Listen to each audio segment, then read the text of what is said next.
Dear everyone, it's been 1 year since the beginning of this war. The death and destruction in Gaza, Israel, and Lebanon is monumental, to say the least. We need to talk about how to end this. So, once and for all, let's talk Dugri. People are dying on a daily basis, if not almost daily, ever since the beginning of this war. Some say it might take 8 to 10 years to make Gaza livable again. Many Israelis don't know if they'll ever live again in their hometowns in the south or the north. And southern Lebanon is an active war zone as we speak. So we have to talk about a solution right now.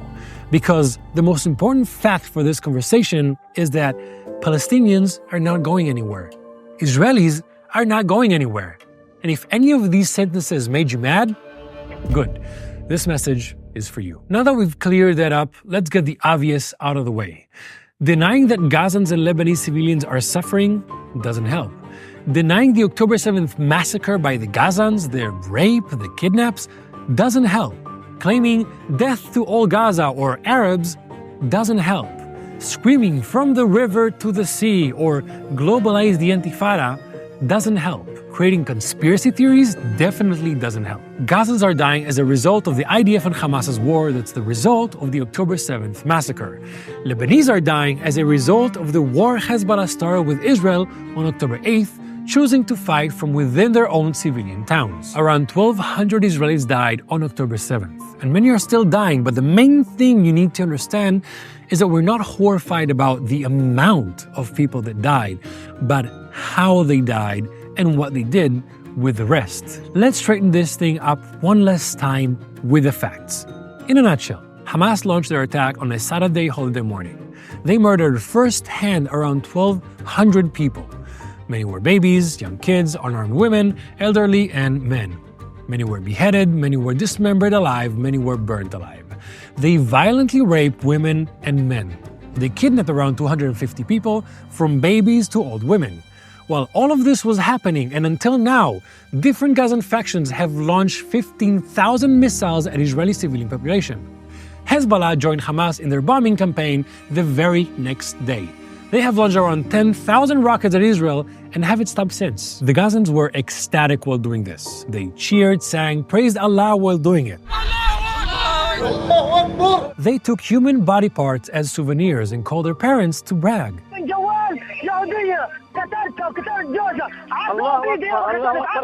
When they drove back into Gaza with the body parts and hostages, thousands upon thousands of people came to cheer, celebrate, and even lynch many of the hostages. There's enough footage posted online and shown to enough politicians and diplomats of these atrocities.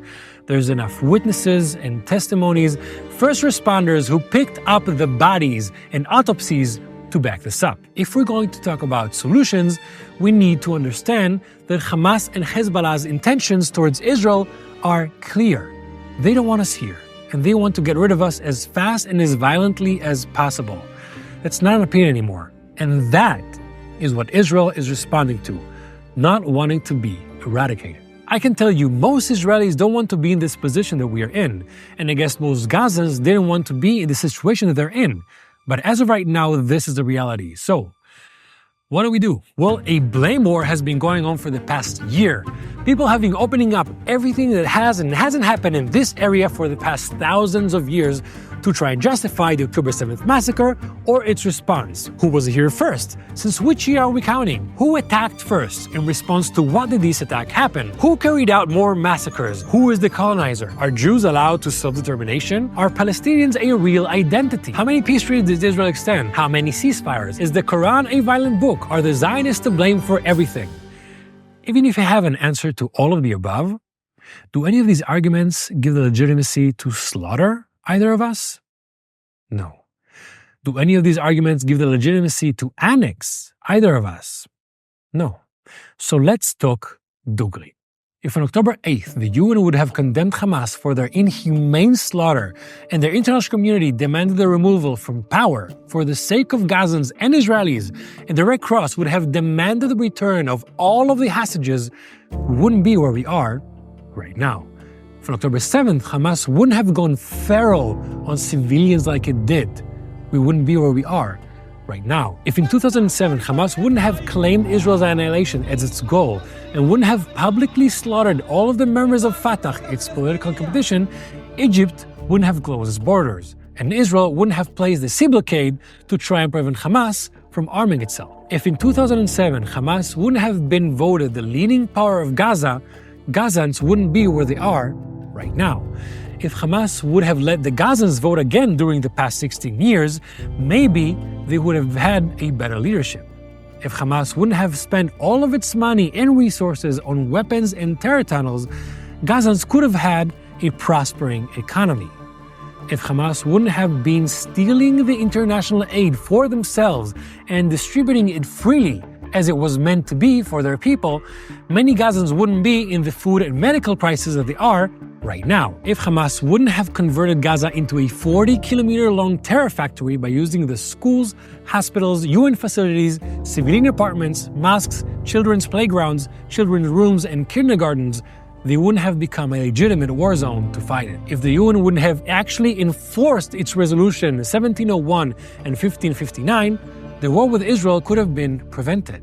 If UNIFIL would have actually done its job and demilitarized southern Lebanon, 1.2 million Lebanese civilians wouldn't have had to evacuate their homes. So let's talk Dugri.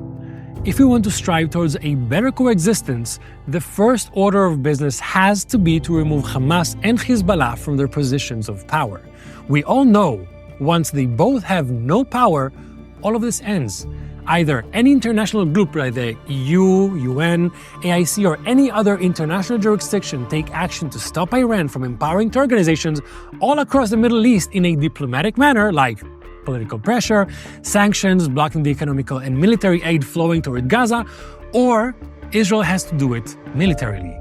Because we all know Hamas, Hezbollah, and Iran do not want to speak with us. Because what other solutions do we have? Is a ceasefire solution?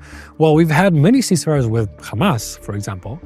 What happened then? Hamas kept arming itself, it kept taking from the Gaza civilians kept suffering, and Hamas kept attacking every time with better weapons and stronger fire until October 7th.